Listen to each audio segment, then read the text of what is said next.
Hey, did you know that your brain has a security system? If you don't, then you're definitely going to want to stick around as I explain exactly what that is. But if you're new here, my name is Lisa Andy Garcia, and I help you optimize your brain health so you can feel calm, focused, and productive every day. And today we are continuing our series on neuroinflammation, and we're going to take a deep dive into the blood-brain barrier, which is that brain's security system and its critical role at protecting your brain. And you've likely heard about this barrier, but do you really know how it functions and how its breakdown can lead to long-term brain health issues? If you're new here, please make sure to check out the first video in the series, Understanding Neuroinflammation. I'm doing a 5-part series on inflammation, which is the first pillar in my 5 strands on how to restore brain function. But in the last video, we set the foundation of why inflammation is such a major concern for brain health.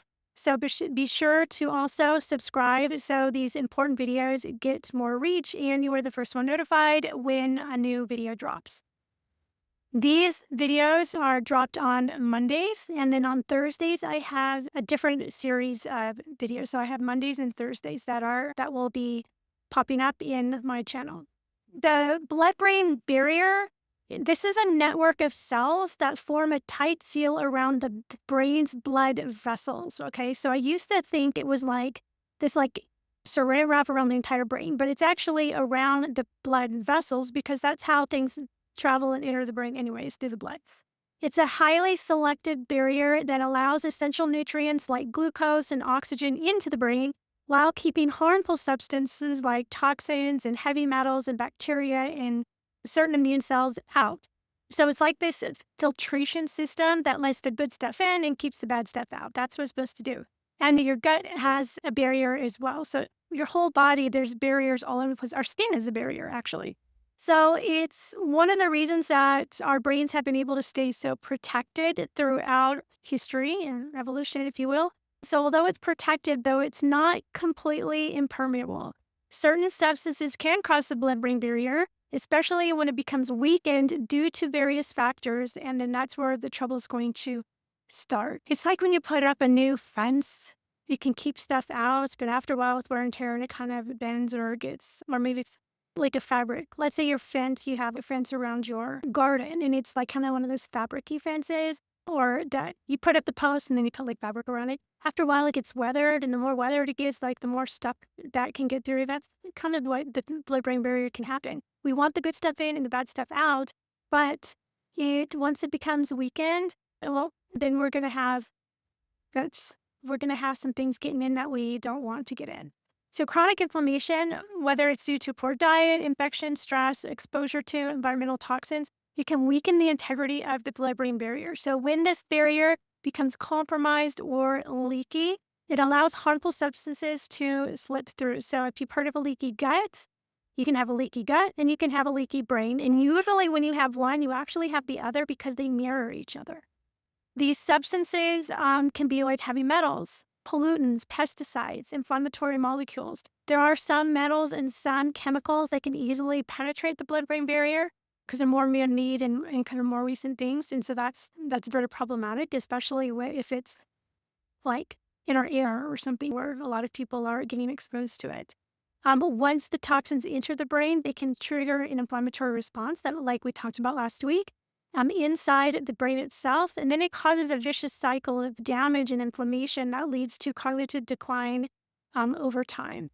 And again, if you have a leaky gut, that's in the gut wall, we have like perforations or those junctions, those tight junctions are not so tight. On the brain, those junctions should also be tight, and we can have a leaky brain. Certain toxins are particularly good at crossing the brain barrier, like pesticides, air pollutants, and some food additives that we encounter on a daily basis, which is why that it's really important to know your ingredients and know what's in your food, and not long-term exposure to these substances accelerate the breakdown of the blood-brain barrier and can lead to more significant damage. If you just happen to get exposed to something once, okay, maybe you can get a headache or something, but it's that over time chronic exposure that's really just is like chipping away at the wall or weathering that fence that we were talking about. When toxins infiltrate the brain, the results can manifest in symptoms like brain fog, memory problems, anxiety, learning disabilities, focus, attention, in pretty much anything that you can think of with the brain, or even worse, like Alzheimer's and Parkinson's and some of the other neurodegenerative diseases. Elderly people who are alive today that are experiencing those, like Alzheimer's and Parkinson's, for example, if they were babies today, then they probably would be experiencing more like autism spectrum disorders. Because what we talked about in the last video is that time of onset has a lot to do with how the symptoms are manifested. And elderly people today, let's say you're in your 80s, when you were a little kid, right? We didn't have a fraction of the toxins that we're exposed to now. So your body had a really good chance of building up a good defense. And now all of a sudden it's being bombarded. That coupled with the genetics, but just because you have a gene for something does not mean that you're going to get it. Which is why I'm doing everything I can to stay away, because Alzheimer's definitely is in my family. So the toxins disrupt the normal functioning of brain cells and interfere with the production of neurotransmitters. And those are key chemicals that your brains use to communicate. And that's why people experiencing neuroinflammation often report issues like mood swings, trouble focusing, or even depression or anxiety or different things. So let's talk about the long-term impact of a compromised blood-brain barrier. Over time, allowing toxins and inflammatory molecules to cross into the brain isn't just a short-term issue, so it can cause significant long-term harm to your brain's health, chronic brain fog, memory loss, Alzheimer's, and so on. With the breakdown, your brain is no longer able to protect itself from these harmful substances, which can cause a cascading effect on the brain function. So as toxins accumulate in your brain, they interfere with processes like synaptic communication, meaning your neurons can't talk to each other as effectively, and that leads to further cognitive issues. So let's look at stress. Like, how does stress play in all this? Chronic stress is actually a silent contributor to the weakening of the blood-brain barrier.